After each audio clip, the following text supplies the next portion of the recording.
गते शोको न कर्तव्यः भविष्यन्नैव चिन्तयेत् वर्तमानेन कालेन वर्तयन्ती विचक्षणा। नमस्कार प्रिय दर्शकों, हाजिर हूं मैं आपके सवालों का जवाब लेकर, यानी सवाल आपके जवाब हमारे। एक से बढ़कर के एक जो प्रश्न आप सभी दर्शकों ने किए हैं, आइए उन प्रश्नों का जवाब देना प्रारंभ करता हूं अपने ज्ञानानुसार, अपने सामर्थ्यानुसार। गते शोको न कर्तव्यः, जो बीत गया उसकी चिंता मत कीजिए। भविष्यन्नैव चिन्तयेत्, भविष्य की भी चिंता करने की कोई आवश्यकता नहीं, क्योंकि वर्तमानेन कालेन, ये जो वर्तमान समय चल रहा है, विचक्षण बुद्धिमान वही हैं। वर्तयन्ती विचक्षणा, वर्तमानेन कालेन वर्तयन्ती विचक्षणा। जो बुद्धिमान हैं वो केवल अपने वर्तमान को ठीक करने में लगे रहते हैं। वर्तमान को ठीक कर लिया तो भविष्य अपने आप ही ठीक हो जाएगा। चलते हैं बिना विलंब किए आपके प्रश्नों की ओर। नीता जी ने पूछा है 21 जून के सूर्य ग्रहण पर क्या नवारण मंत्र का जप कर सकते हैं रक्त चंदन अथवा स्फटिक की माला से? स्त्रियां मंत्र में ओम को जोड़कर जप करें या नहीं, न्यास करें या नहीं? और आगे इन्होंने पूछा है कि गुप्त नवरात्रि में भी कंटिन्यू रख सकते हैं? गुप्त नवरात्रि अलग हो जाएगा, उसमें आप अलग से संकल्प लेकर के करिएगा। नवारण मंत्र पुरुष या स्त्री दोनों बिना ओम के जपे ज्यादा बढ़िया है। रक्त चंदन अथवा स्फटिक दोनों माला से किया जा सकेगा, कोई दिक्कत नहीं है। और सूर्य ग्रहण के समय करना भी अत्यंत श्रेष्ठ है। न्यास इत्यादि के लिए शास्त्र मना करता है, न करिए, हाथ जोड़ लीजिए और बस आगे बढ़िए। शिवम संचानिया जी ने पूछा है क्या ग्रहण काल में एक ही मंत्र सिद्ध कर सकते हैं या एक से अधिक? जरूरत ही नहीं पड़ती। आप कोई एक मंत्र सिद्ध कर लीजिए तो उसी से आपको सब कुछ आ जाएगा। एक साधे सब सधे, सब साधे सब जाए, तो आप एक साध लीजिए, बाकी आपको आवश्यकता ही नहीं है। अनिरुद्ध रंजन जी ने पूछा है क्या कोई जातक अपने दाहिने हाथ में सूर्य को बलि करने के लिए तांबे का कड़ा, साथ में पन्ना, ओपल, नीलम पहन सकता है? देखिए, अगर आपने पन्ना, ओपल और नीलम का जिक्र किया, इसका मतलब या तो आप वृषभ लग्न के होंगे, या मिथुन लग्न के होंगे, या कन्या लग्न के होंगे, अथवा तुला लग्न के होंगे, मकर या कुंभ के होंगे। सूर्य को बलि करने के लिए तो फिर उस अवस्था में क्या जरूरत है कि आप कड़ा पहने? उससे अच्छा सूर्य की आराधना कर लीजिए, कोई दिक्कत भी नहीं, और सूर्य बलि भी हो जाएंगे। जितेंद्र राजपूत जी ने पूछा है जो व्यक्ति पूजा पाठ करता हो, धर्म कर्म करता हो, क्या उसे भी ग्रहण काल में संकट परेशानियां आ सकती हैं, जैसे कि वृश्चिक राशि वाले को आपने बताया? जितेंद्र राजपूत जी, पूजा पाठ करने से एक सुरक्षा कवच आपके चारों ओर बन जाता है, इर्द गिर्द। तूफान को आना है, वो आएगा ही आएगा, तूफान को नहीं रोका जा सकता।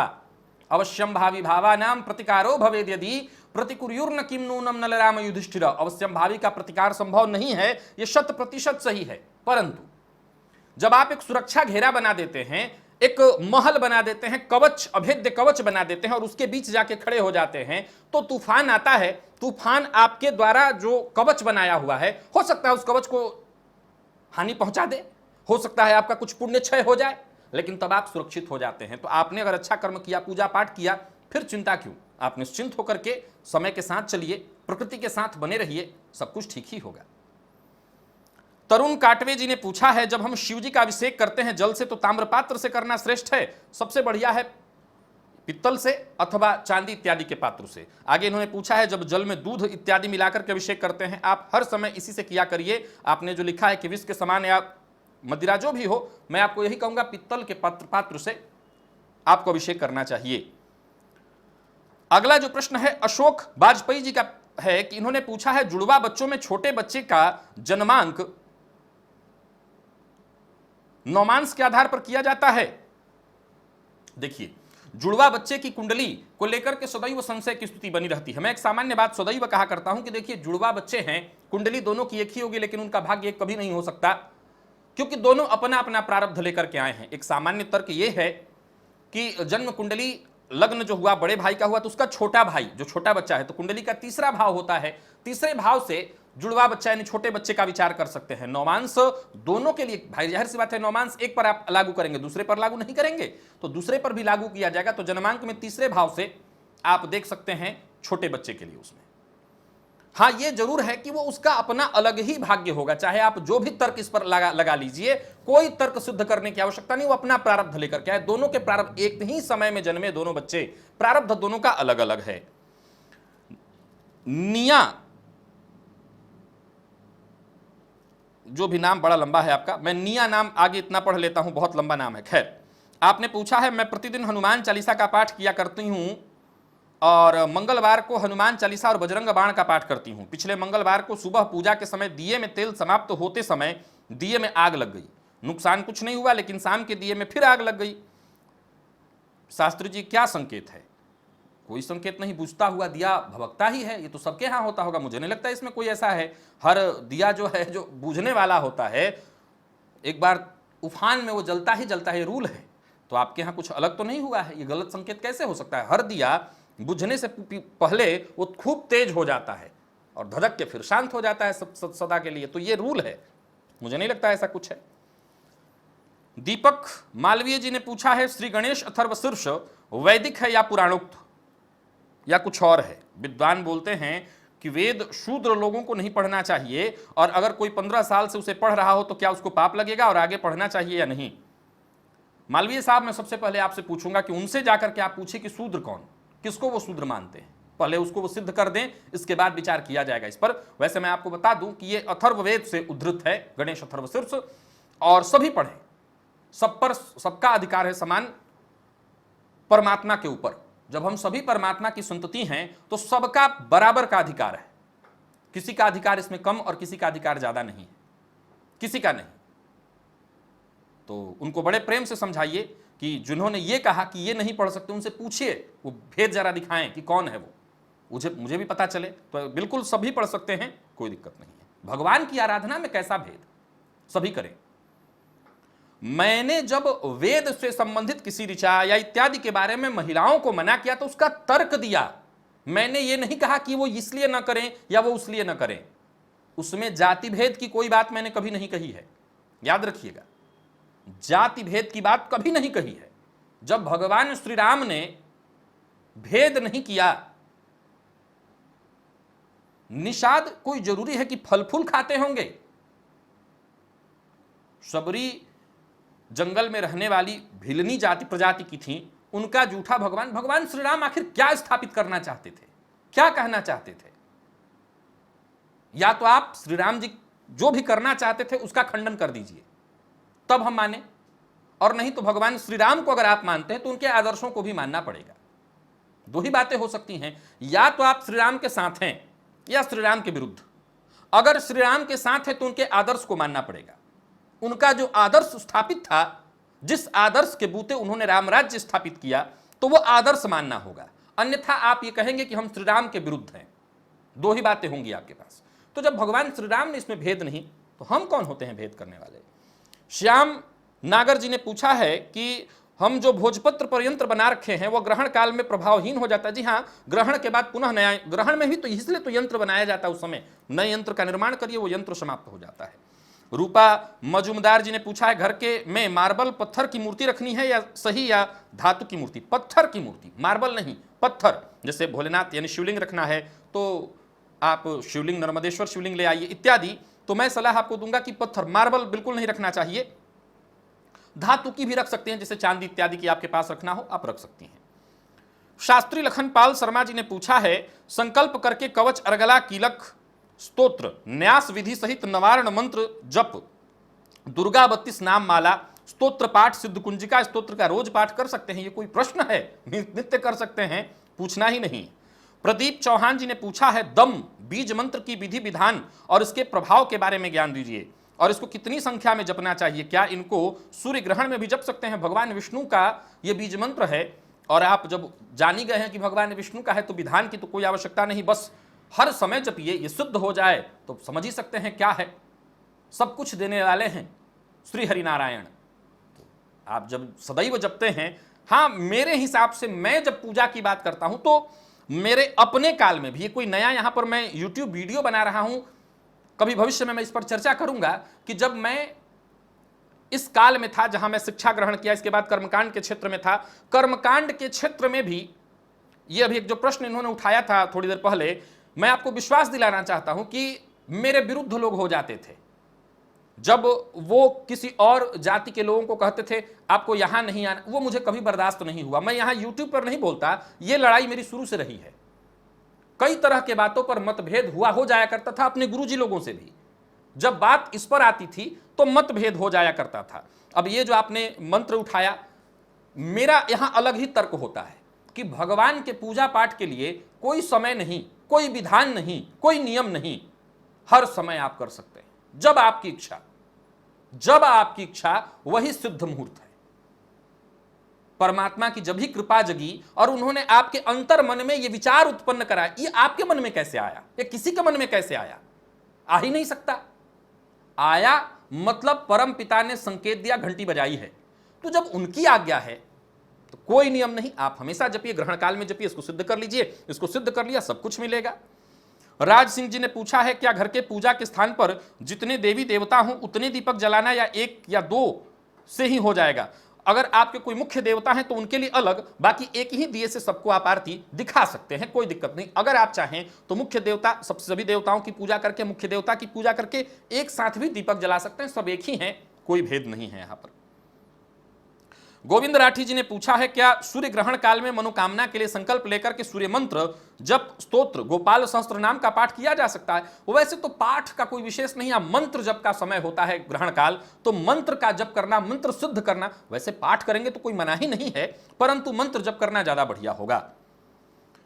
सुजित मेहरा जी ने पूछा है, ज्योतिष शास्त्र के अनुसार नाखून पर बना अर्धचंद्र किसी खास बात का संकेत है? मैंने ज्यादातर ऐसे लोग जिनकी उंगलियों में यहां पर अर्धचंद्र बना, उन्हें सरकारी नौकरी में जाते बड़ा पद पाते वगैरह देखा। मैं ये नहीं कहता कि जिनके पाएंगे ही पाएंगे, परंतु पाते देखा है।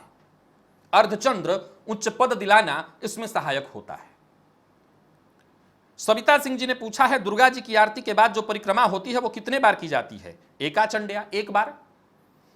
अनिल गुप्ता जी ने पूछा है, रविवार का दिन छोड़कर भगवान भुवन भास्कर की जो अर्घ्य दिया जाता है उसको भी रविवार के दिन के दिव्य महाप्रयोग की ही भांति किया जा सकता है?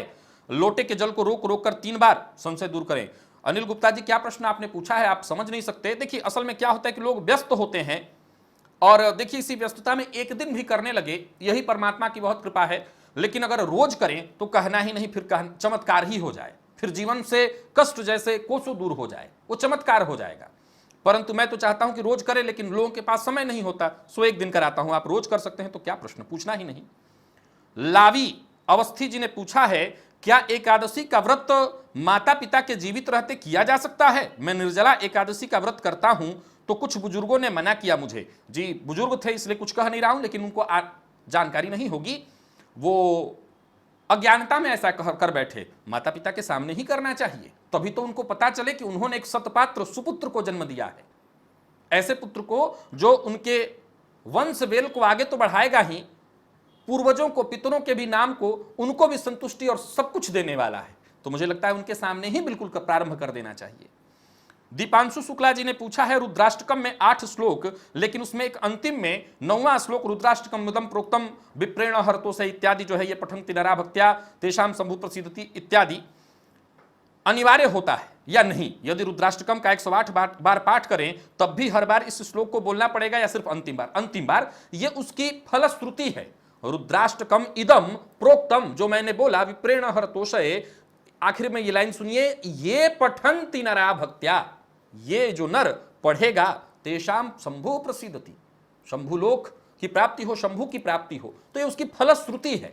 तो एक बार आखिर में आप फलश्रुति पढ़ सकते हैं। गौरव भदौरिया जी ने पूछा है, यदि 21, 27, 51, 54 माला जप अनुष्ठान करना हो तो कैसे गिने? 11 माला तो उंगलियों पर गिन लेते हैं और हवन में 108 आहुति देते समय बाएं हाथ से माला के मन के गिन सकते हैं। देखिए, वैसे तो मैंने सदैव इसको मना किया है, मैं कभी नहीं कहता हूं बाएं हाथ से गिनना चाहिए।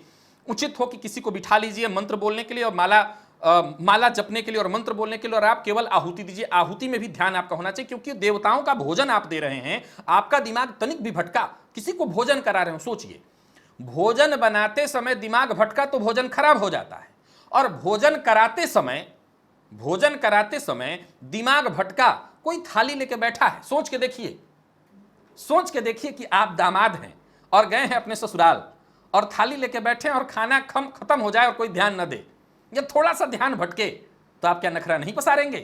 पसार ही देंगे। तो आपने देवताओं को बुलाया, उनकी आहुति दे रहे हैं, हवन में मंत्र जपने लगे तो कई बार दिमाग भटक भी सकता है। मुझे लगता है कि दिमाग भटकाने की जगह सीधा सीधा एक ही रास्ता है, किसी और को बिठा करके मंत्र पाठ जप कराइए और हवन दीजिए। आपका ध्यान तो केवल देवताओं को भोजन देने पर होना चाहिए। अगला जो प्रश्न है वो प्रज्ञा, अच्छा आपने एक और प्रश्न पूछा था कि जप करने के लिए, तो मैं यही विकल्प है मेरे पास। वैसे तो 108 अब 51 इत्यादि गिनना है तो सामान्य ऐसे ही गिन लीजिए, नहीं तो जो करमाला की विधि है, जो करमाला जिस विधि से जपते हैं वैसे ही करके, और आप यहां पर जैसे 108 के लिए 10 बार करते हैं वैसे 5 बार कर लीजिए और एक बार फिर गिन लीजिए। यही विकल्प है, क्योंकि माला की गणना में 51 नहीं है। माला की गणना मतलब 108 ही है, 51 की संख्या माला की गणना में नहीं है, याद रखिएगा। माला की बात आएगी तो 108, माला माने 108। अगला प्रश्न है प्रज्ञा कौशिक जी का, इन्होंने पूछा है हथेली के बीच अर्धचंद्र की आकृति जो मस्तिष्क एवं आयु रेखा के मध्य बनी है, इसका क्या अर्थ है? बीचों बीच अर्धचंद्र की आकृति, हथेली के बीचों बीच अर्धचंद्र की आकृति जो मस्तिष्क एवं आयु रेखा के मध्य बनी है। वैसे चंद्र की, अर्धचंद्र की आकृति अगर बनी हो और साफ साफ दिखाई पड़ रही हो तो मुझे नहीं लगता है ये खराब होना चाहिए। अर्धचंद्र की आकृति हथेली में कहीं भी बने शुभ फल प्रदायक होता है। सौरभ पांडे जी ने पूछा है, आप गायत्री मंत्र जप सूर्य नारायण की आराधना में कराते हैं, परंतु गायत्री मंत्र का जप संध्योपासना के अंतर्गत किया जाता है। यदि बिना संध्योपासन के जप किया जा सकता है तो संध्योपासन का क्या प्रयोजन? आप बताइए क्या प्रयोजन पांडे जी। अगर आप ये जानकारी के लिए पूछ रहे हैं तब तो ठीक, नहीं तो पांडे जीवन के पूछ रहे हैं तब फिर मैं आपसे पूछूंगा। याद रखिएगा कि जब आप मुझसे पांडे जीवन के नहीं पूछ रहे हैं, जानकारी वशात पूछ रहे हैं, तब तो जवाब है मेरे पास, लेकिन पांडे जीवन के पूछ रहे हैं पांडे जी, तब समस्या खड़ी हो जाएगी, तब मेरे पास जवाब इसके अलग भी हैं। मैं आपको बता देता हूं कि मैं जो आपको रविवार के दिन कराया करता हूं उसमें अगर आप ध्यान से देखेंगे तो संध्योपासन की कुछ चीजें होती हैं। एक आम जनमानस जो गृहस्थ आश्रमी है, निसंदेह उसके लिए नियम है कि वो सांगोपांग सविधि संध्योपासन करे। लेकिन आज के इस परिवेश में जहां भागम भाग है और कुछ लोग तो धर्म को ही नहीं मानते, धर्म अर्थात उनका अपना कर्तव्य, उस अवस्था में उनको इससे भी वंचित करा दिया जाए क्योंकि वो पूरा नहीं करते, तो इससे धर्म का लोप होगा, न कि उससे जिससे कि बाकी लोग कह रहे हैं। धर्म का लोप इससे है कि जो हमारे अपने हैं, जो इसको समझ नहीं पा रहे हैं, मान नहीं पा रहे हैं या कर नहीं पा रहे हैं, उनको इससे जोड़ के रखना जरूरी है ताकि धर्म को हम चला सकें, धर्म को आगे बढ़ा सकें। धर्मो रक्षति रक्षिता, हम धर्म की रक्षा करें, धर्म हमारी रक्षा करे। अब आपने कहा यह विधि, अगर मैं सारी विधि उनसे करने के लिए कह दूं, एक सामान्यतया लोगों से मैं कहता हूं, कल परसों ही बता रहा था, तो महिलाएं माताएं कह देती कहां कर पाएगी वो, कहां कर पाएगा वो। और उस अवस्था में आप चाहते हैं कि मैं लोगों से कह दूं कि आप इतना करिए ताकि वो एक लाइन में कह दे हम करेंगे ही नहीं। तो साहब मैं ये तो नहीं कहता कि मेरे ही हाथ कंधे पर धर्म का बोझ है और मैं ही धर्म की ध्वजा लेके दौड़ रहा हूं, ऐसा तो बिल्कुल ही नहीं है। मेरे होने से धर्म होना और मेरे ना होने से धर्म का ना होना, इससे कोई फर्क नहीं पड़ता। धर्म था, धर्म है, धर्म रहेगा। परंतु मैं भी इसमें एक प्रहरी हूं, एक सेवक हूं, ऐसा मैं मानता हूं। तो मेरे से जो बन पा रहा है मैं कर रहा हूं, करा रहा हूं। अब आपने जैसा कहा कि गायत्री मंत्र संध्योपासन के विधि के अंतर्गत आता है, ये आपसे किसने कहा? कि किसने कहा? वो तर्क दिया, अब ये भी सुनिए, किसने कहा आपसे गायत्री मंत्र ऐसे नहीं जपा जा सकता? क्या कहीं लिखा है कि गायत्री मंत्र जब भी करेंगे तब संध्या के अंतर्गत ही करेंगे? तो ये किसी ने, अगर अज्ञानता बस आपने पूछा है तब टेंशन की आवश्यकता नहीं। जवाब है कि अभी ग्रहण काल का समय आएगा, उसमें गायत्री मंत्र ही जपा जाएगा, तो वो किसी संध्योपासन के अंतर्गत थोड़ी होगा, वो केवल गायत्री मंत्र जपा जाएगा। तो अगर आप अज्ञानता बस पूछ रहे हैं तो ये जवाब है, बाकी तो कुतर्क नहीं होना। परंतप सिंह जी ने पूछा है, शनि के दुष्प्रभाव से बचने के लिए अक्सर हनुमान जी की पूजा करने के लिए कहा जाता है, क्या दुर्गा सप्तशती के पाठ से शनि के दोष नहीं दूर हो सकते? दुर्गा सप्तशती में केवल चतुर्थ व 11वें अध्याय का कवच अर्गला कीलक तथा कुछ सिद्ध कुंजिका के साथ पाठ करना और अन्य अध्यायों का पाठ न कर पाने से क्या कोई दोष लगता है? कई लोग कहते हैं सारा अध्याय का पाठ करना चाहिए, बीच के कुछ अध्याय का पाठ नहीं करना चाहिए वरना दोष लगता है। जिसको केवल बस ये 2 पाठ ही करना आता हो वो क्या करे? जी कुछ नहीं, जो ये लोग ऐसा कहते हैं उनकी बात न सुने। जिनको बस ये 2 ही पाठ आता है उनको तो यही करना चाहिए कि उनकी बात न सुने जो ये कहते हैं। देखिए, सबसे सरल है कि मैं आपके कार्य के प्रारंभ में ही अड़ंगे डाल दूं। एक बच्चा पढ़ाई करना शुरू करे और जैसे ही क कहे, हम क कहते हैं उसको बता दे क क्या बात करते हो, क से तो कुछ होता ही नहीं है, बाकी की सारी चीजें होती हैं, ये वर्ड बोलो तब जाके पूरी बात होती है। तो बच्चा न तो कभी क सीखेगा और न बाकी आगे का वर्ड सीखेगा। वो अगर आप ये दोनों पाठ कर रहे हैं तो उनसे सिर्फ ये पूछिए कि उन्होंने कहा ना कि करने से दोष लगता है। देखिए एक सदैव, अब आप लोगों को आज एक बात कहा करता बताता हूं, बहुत अब ये जरूरी आ गया है समय के साथ करना। हमारे यहां पढ़ाई के दौरान दो बातें सिखाई जाती थी। पहला कि अगर आपसे कोई ज्ञानवशात जानकार है, आपका शुभ चिंतक है, शुभेच्छु है, और तब आपके लिए कोई बात कह रहा है तो वो विचारणीय है, वो गुरु भी है और विचारणीय है, गुरु भी हो। नोट करिए, विचारणीय है तो विचार कर लेना चाहिए और उसको मान लेना चाहिए। परंतु अगर कोई ऐसी बात, जैसे अगर उन्होंने ये कह दिया फिर तो दुर्गा सप्तशती आप पढ़ना ही छोड़ देंगे, क्योंकि 13 अध्याय के लिए कहां समय होगा आपके पास। तो वही वाली बात कि तेल न नाचना, दोनों बातें खत्म करा दी जाए। तो वहां पर सिर्फ ऐसे लोगों से पूछना होगा। देखिए ये तर्क नहीं है, कुतर्क है, तो कुतर्क का जवाब किसी की संतुष्टि नहीं कराई जा सकती, वहां कुतर्क ही जवाब हो सकता है। अगर कोई ये कहता है कि दोष लगता है तो उनसे पूछिए ऐसा कहां लिखा है कि दोष लगता है, जरा दिखाएं। ज्ञान अपना ना बताएं, पूछें, बताइए कहां लिखा है कि दोष लगता है। किसी पाठ से कोई दोष नहीं लगता। याद रखिएगा, पूजा पाठ दोष कराने के लिए नहीं है। हां, जब आप नियम के अनुसार बहुत सारे संकल्प इत्यादि विधि विधान के साथ आते हैं और तब वहां जानबूझ के नियमों का भंग करते हैं, तब दोष के आप पात्र बन जाते हैं। लेकिन एक सामान्य व्यक्ति जो मां से प्रेम करता है, परमात्मा से प्रेम करता है और उनकी आराधना करना चाहता है, उसको उतना ही छूट है वैसे ही जैसे उल्टा नाम जपत जग जानी, उल्टा नाम जप करके भी ब्रह्मर्षि बना जा सकता है। उनको यह जवाब दे दीजिएगा, जहां कोई ऐसा कहे उनको यह जवाब दे दीजिएगा कि उल्टा नाम जप करके भी ब्रह्मर्षि बना जा सकता है। मुद्दा यह नहीं है, मुद्दा है यहां भावना, आपकी भावना कितनी प्रबल है। अंकुर कुमार मिश्रा जी ने पूछा है, मुझे किस प्रकार से सरस्वती मां की पूजा अर्चना करनी चाहिए, सरस्वती माता से सदा प्रीति बनी रहे और मुझे उनकी भक्ति प्राप्त हो सके। अंकुर मिश्रा जी, इसके लिए तो एक ही उपाय है कि पूजा सरस्वती जी की बिल्कुल नहीं करनी चाहिए। जी हां, सरस्वती जी की पूजा तो बिल्कुल ही नहीं करनी चाहिए। अगर आप विद्यार्थी हैं, सिर्फ पढ़ना चाहिए, उनसे प्रीति, उनकी कृपा चाहते हैं तो दिन रात पढ़िए, पूजा बिल्कुल मत करिए। मैंने सदैव देखा है कि पूजा करने वाले तो दूसरे ही होते हैं, पढ़ने वालों को पूजा करने की फुर्सत कहां। सरस्वती माता तो उनके दिल में है और वो दिन रात, हां, वक्त आने पर वो नमन करते हैं, उनकी कृपा का गुणगान करते हैं, वो जरूर करते हैं अपने ज्ञान के माध्यम से। बाकी आपको पूजा करने की कोई आवश्यकता नहीं। फिर भी आपने पूछ लिया है तो ऐन ये सरस्वती का, मां सरस्वती का बीज मंत्र है, मन में आप सदैव जपिए।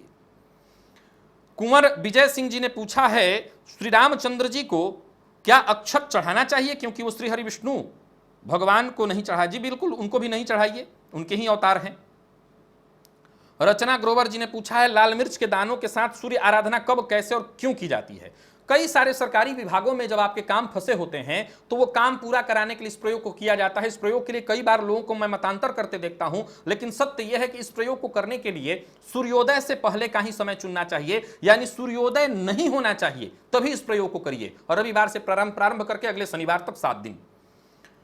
नीलम कुमारी जी ने पूछा है, क्या हम जप वाली माला को अपने हाथ में डालकर या गले में डालकर कहीं ले जा सकते हैं और किसी के घर पे रुकने पर वहां जप कर सकते हैं। किसी के घर पर रुकने पर आप बिल्कुल जप कर सकती हैं, ये नियम है, लेकिन माला को हाथ में डालकर, गले में डालकर बिल्कुल नहीं। माला तो छुपा कर रखने की चीज है। अक्षमाला मुद्राम च गुरुरपि न दर्शयेत्। अनिल गुप्ता जी ने पूछा है, लोक मान्यता है कि ग्रहण काल में खाने की वस्तु, बना हुआ भोजन पर दूध, दही आदि तुलसी के पत्तों या कुश को रखा जाता है, कहां तक सही है। 100% सही है। अब उसकी सुरक्षा के लिए, क्योंकि सबसे पवित्र चीज है, सूतक काल है, ग्रहण क्या है, सूतक काल है, और ये तुलसी का पत्र हुआ, कुशा हुआ, सबसे पवित्र, सनातन धर्म में इसे बहुत पवित्र माना गया है। तो ये अशुद्धि को दूर करने के लिए हुआ। आपने आगे पूछा है कि कुशा को किस दिन, समय कब लाएं। आपने ही बताया कि सुबह का लाया हुआ कुशा सायंकाल तक खराब हो जाता है, एक दिन में खराब होता है। अमावस्या का तोड़ा हुआ, उखाड़ा हुआ कुशा 1 माह तक, और कुशोत्पाटनी अमावस्या का उखाड़ा हुआ कुशा 1 वर्ष तक चलता है। तो ऐसे सामान्य दिन लाया जाए तो 1 दिन पूरा। निरंजन बिरनवार जिन्हें पूछा है कि सुबह की पूजा में पहले गुरु माला करनी चाहिए या फिर अपने इष्ट देवता की माला। पहले अपने इष्ट देवता की, फिर बाद में गुरु की माला। हो सकता है यहां मतांतर हो, कुछ लोग केवल पहले गुरु को करेंगे, लेकिन मेरे हिसाब से पहले देवता भगवान की और फिर इसके बाद गुरु की।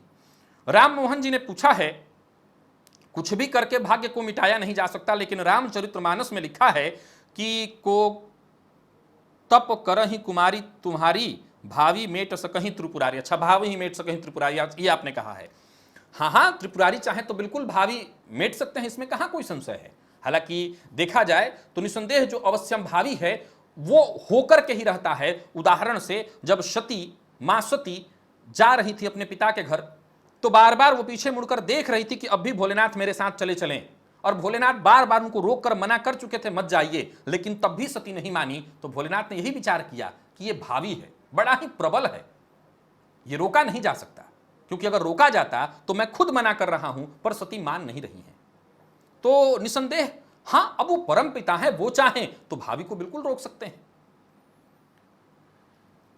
हरीश चंद्र सैनी जी ने पूछा है, हनुमान जी का 100 बार पाठ कितने दिन, कौन से समय और कब से करना चाहिए? एक ही बार बैठकर करना है या बीच में थोड़ा रुक सकते हैं? 100 बार पाठ वाला तो एक ही दिन में पूरा कर लेना चाहिए, 108 पाठ, और बीच में आप चाहें तो एक समय के संकल्प के बाद संकल्प लेकर के बैठ गए, आप 10 पाठ पर भी उठ जाइए, लेकिन बार बार उठने से पाठ भंग होता है।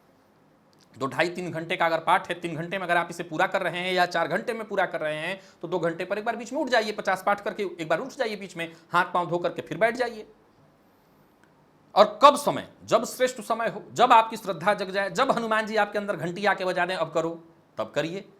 108 पाठ कराने के लिए जब वो चाहेंगे तभी होगा, हमारे और आपके चाहने से कहां कुछ होता है। कुसुम शर्मा जी ने पूछा है, भगवान के निमित्त जो भी दक्षिणा अपने वेतन में से जो भाग ईश्वर को भेंट किया जाता है, उस धन को कहां खर्च करें? सबसे सरल जवाब है, जिससे मेरी जय जय हो सकती है, गरीबों को दीजिए।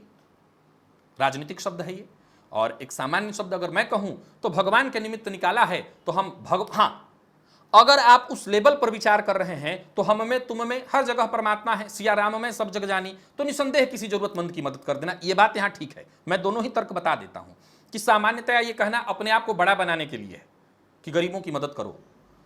दूसरी बात अगर मैं करूं तो भगवान के लिए निकाला है तो हम भगवान को आमतौर पर मंदिर में मानते हैं, तो मंदिर में जाकर के दीजिए।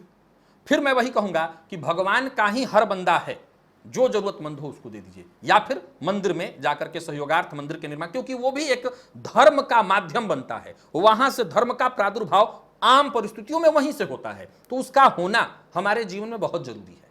हम जब भी परेशान होते हैं वहीं भागते हैं, तो उसका होना, उसका संचालन भी बहुत जरूरी है। प्रतिभा देशमुख जी ने पूछा है, क्या घर के बालकनी में मैं पीपल या बड़ का पौधा लगा सकती हूं? जब तक वो वृक्ष ना बनता है तब तक, बाद में बड़ा हो तो किसी सुरक्षित जगह जमीन में लगाएं, पाप लगेगा नहीं? कोई पाप नहीं लगेगा, आप ऐसा बिल्कुल करिए। सीमा चड्ढा जी ने पूछा है, ग्रहण काल में स्त्री के साथ गर्भ में पल रहे बच्चे के पिता द्वारा किए गए कार्यों का भी बच्चे के ऊपर बुरा प्रभाव पड़ता है? नहीं, यहां पर पूरा का पूरा, ऐसा नहीं कि वो बुरा कर्म करेंगे तो बच्चे का तो जन्म लेने के बाद भी पड़ेगा, लेकिन यहां गर्भ की केवल बात पूछ रही हैं, तो केवल मां, सुरक्षा केवल मां की। लक्ष्मी माहेश्वरी जी ने पूछा है, छोटे बच्चे के लिए सरस्वती जी का कौन सा मंत्र जपना चाहिए जिससे उन्हें लाभ मिले, माता पिता कर सकें, और किस तरीके से? माता पिता क्यों करेंगे, बच्चे से कराइए, उसी से कहिए कि ऐम, इस बीज मंत्र का जप करे वो। सुशील कुमार जी ने पूछा है, क्या गुरुवार को दान नहीं देना चाहिए? ऐसा तो कोई तर्क मुझे नहीं दिखाई पड़ता, बिल्कुल देना चाहिए। इन्होंने आगे पूछा है, अच्छा, कि गुरुजी अजान लाउड स्पीकर से देने पर कुछ लोगों को तकलीफ होती है, आपके इस पर क्या विचार हैं? जी, मेरे विचार इस पर कुछ भी नहीं है, क्योंकि मुझे सुनाई यहां नहीं पड़ता। सबसे पहले तो मैं जहां पर हूं यहां सुनाई नहीं पड़ता है, और आपको सुनाई पड़ता है तो यहां पर तो ये तो आधा पक्ष हुआ, ये पूरा पक्ष तो है नहीं। हो सकता है सामने वाला पक्ष ये कहे कि सावन के महीने में, नवरात्रि में आप जो लाउड स्पीकर बजाते हैं उससे हमें बहुत तकलीफ होती है, तो दोनों पक्ष को सुनना पड़ेगा ना। एक पक्ष पर मैं क्या तर्क दूं भाई? एक पक्ष ये है, दूसरा पक्ष भी तो है। अगर आपको लगता है कि मैं अपने धर्म का पालन कर रहा हूं तो उनको भी उनके धर्म का पालन करने दीजिए, वो जो करना है करें। हां, अब रही बात कि किसी को परेशानी, तो वो किसी भी मामले में हो सकती है, किसी भी मामले में। अब मुझे लगता है ये राजनीतिक विषय है, और आपने पूछ करके, इन्होंने आगे पूछा है, यदि कभी मजबूरी बस उत्तर दिशा की ओर सिर रखकर सोना पड़े तो दोष लगेगा। उत्तर दिशा की ओर सर करके सोने से दोष नहीं लगता। ये वैज्ञानिक कारण है कि उत्तरी ध्रुव में आकर्षण बहुत ज्यादा है और जब आप सोते हैं तो जो मल है जो नीचे की तरफ अग्रसर हो रहा है वो ऊपर की तरफ चढ़ जाता है, इससे आप रुग्ण हो जाते हैं, दोष कोई नहीं।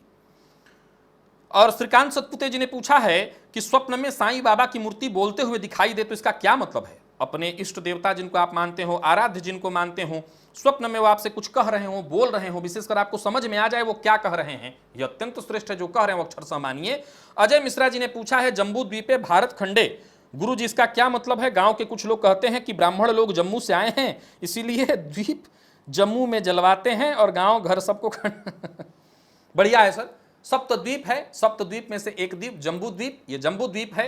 जम्बू द्वीप में भारतवर्ष में भरतखंड, भरतखंड भारतवर्ष है भरतखंड है, पहले भारतवर्ष है और भारतवर्ष में भरतखंड है, आर्यावर्तिक देशांतर्गत। इसके बाद फिर आप अपने आर्यावर्त भी इसको कहते हैं, उसके अंतर्गत आपका जगह आता है। तो जम्मू से नहीं आए हैं, सभी लोग जम्मू में ही है। जम्बू द्वीप, जम्मू वाला जम्मू नहीं, जम्बू द्वीप, सप्त द्वीपों में एक द्वीप है जम्बू द्वीप।